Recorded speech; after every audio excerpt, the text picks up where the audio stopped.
Bonjour Yama Abbas, l'une des Bonjour. grandes actrices d'aujourd'hui, comédienne évidemment, aussi écrivain, actrice palestinienne. On est ravis de vous recevoir pour ce film À mon âge, je me cache encore pour fumer. C'est un film étonnant réalisé par Rayana qui se passe entièrement dans un hammam en Algérie.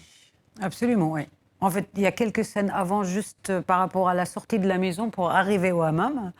On passe par le marché parce que c'est le personnage que je joue, elle s'achète des oranges pour vendre dans le hammam. Et ensuite, elle arrive au hammam et après, toute l'histoire se passe, oui, sur une journée, en fait, de la vie d'un groupe des femmes qui se Oui. rencontrent dans ce hammam. On est dans les années noires algériennes. Absolument. Le monde autour est là, Oui, mais à l'intérieur du hammam, les femmes ne sont qu'entre elles. exactement. Et entre elles, il se passe beaucoup de choses. Oui, à mon âge, je me cache encore pour fumer, regardez.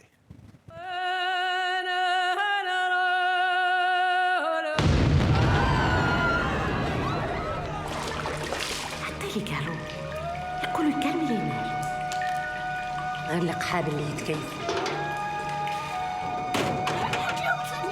شكون شكون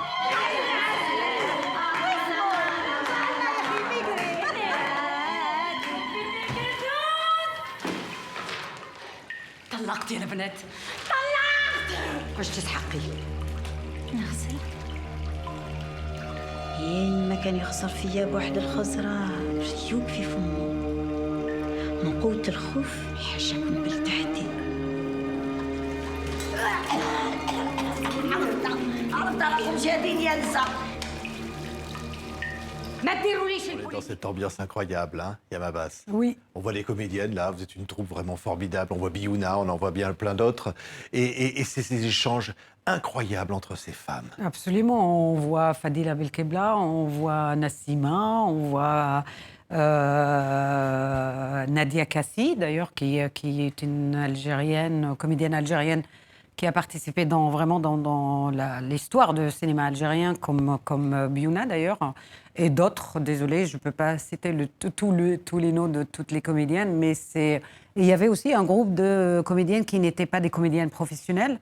Et donc, il y avait une ambiance, en fait, de porter ce film avec tout ce qu'on a dans le cœur pour pouvoir aider Rayhana à arriver à faire ce rêve, ce désir de ce film qu'elle avait depuis qu'elle avait écrit la pièce, d'ailleurs, qui a été jouée beaucoup à Paris, a été vendue beaucoup dans le monde. Et à un moment, Michel Gavras a entendu parler d'une histoire qui s'est passée autour de cette pièce, d'une menace que Rayhana avait reçue. Et elle s'est dit, je vais voir ce que c'est. Donc, elle est allée voir la pièce et tout de suite, elle a parlé avec Rayhana et elle lui a dit, il faut qu'on fasse un film de cette pièce. Il faut que vraiment tu écrives un film et que tu le fasses. Il faut que ça soit en arabe et il faut que ce soit toi qui le feras. Oui. Et donc, c'est incroyable comme vraiment Michel Gavras, donc, a produit le film et comment il s'est battu pour pouvoir le tourner et pouvoir donner à Rayhana la possibilité de faire un premier film. Comme vous le savez, ce n'est pas très simple. Et Rayhana a choisi par la suite ses comédiennes.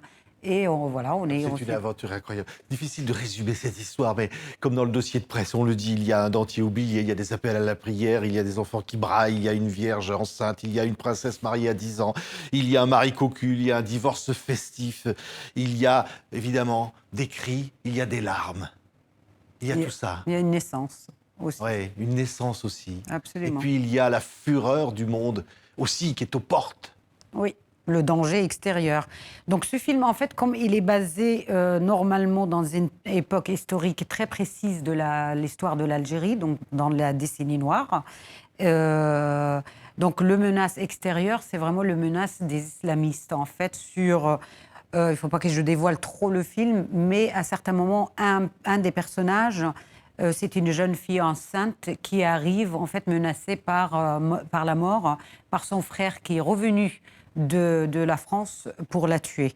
Et donc elle vient se cacher au hammam et le personnage que je joue, c'est une dame qui la connaît très bien, donc elle la prend et elle décide vraiment de la cacher. Et donc cette femme vit sur tout le long de cette histoire, cette lourdeur, en fait, de pouvoir cacher cette fille chez elle sans que les autres femmes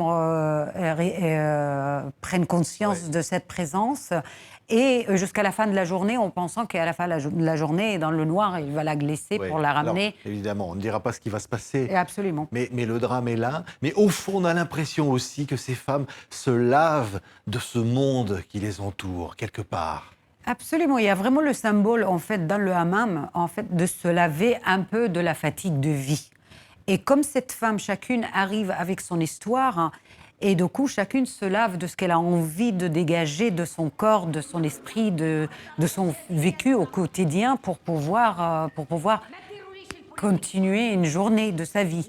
Et donc, ces histoires vont se croiser entre elles. Ils vont constituer ce parcours d'une journée de la vie de ces femmes en Algérie pendant cette période-là. Regardez, quelques instants.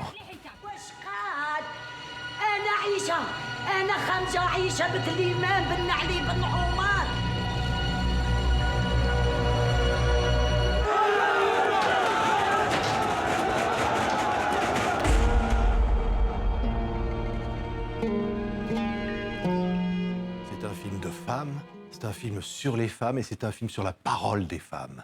Absolument. Et c'est un film aussi qui a été tourné que par une équipe féminine. Donc, c'était une décision qui était prise par Rayhana et par Michel pour vraiment aider ces femmes encore à se sentir plus libres dans la nudité, dans leur façon de parler, pour qu'il n'y ait pas un jugement masculin encore extérieur à la présence de ces femmes ensemble pour pouvoir faire le film. Parce que comme il y a beaucoup de figurations dans le film notamment, et pour mettre tout le monde à l'aise, en fait. C'est une forme de résistance, ce hammam. C'est une forme d'acte, d'insoumission. Je crois que le film l'est. Donc effectivement, si le film l'est, ça veut dire que ce hammam, métaphoriquement parlant, il l'est aussi. Donc effectivement, c'est un lieu vraiment où, encore une fois, moi, comme je le disais tout à l'heure, on se penche sur l'intimité féminine, on se penche sur l'intimité de ces femmes dans leurs histoires, les croisements qui se passent entre leurs histoires, où chacune, elle devrait faire face à la difficulté qui l'attend dans ce monde extérieur. Donc c'est comme si c'était un refuge où les choses y sont mises sur la table d'une façon complètement libre et complètement sans jugement, en fait. Et donc, elles-mêmes, elles ne se jugent pas. Et il n'y a personne pour les juger comme on fait dans le monde extérieur, comme on fait dans le monde masculin. C'était la réalité des hammams, et c'est la réalité des hammams, au fond. Cette liberté des femmes, elle est là parce qu'elle est protégée du monde. Je crois que le hammam, quelque part, comme il n'y a qu'une présence féminine, et comme quand même ces femmes-là se connaissent, ils viennent de la même société, de la même culture, les mêmes coutumes, les mêmes oppressions, j'ai envie de dire, politiques et sociales. Donc, elles se libèrent, elles parlent d'elles, elles parlent de leur passé, elles parlent de leurs désirs, elles parlent de leurs rêves, elles parlent de ce qu'ils ont envie chacune de faire, leurs hommes, de leurs fiançailles, de leur nuit de noces. Et donc, comme on a en plus des générations différentes dans le film, donc le film brasse vraiment une tranche de la société féminine en Algérie, mais spécifiquement, encore une fois, je le dis, pendant cette période-là. Donc, il ne raconte pas l'histoire de l'Algérie après ni avant. Il raconte exactement la vie des femmes en Algérie pendant cette période-là. Merci beaucoup, Yamaba. Ça s'appelle « À mon âge, je me cache encore pour fumer », signé Rayhana. C'est un film choc, étonnant. Merci beaucoup, Yamaba, d'être venu aujourd'hui.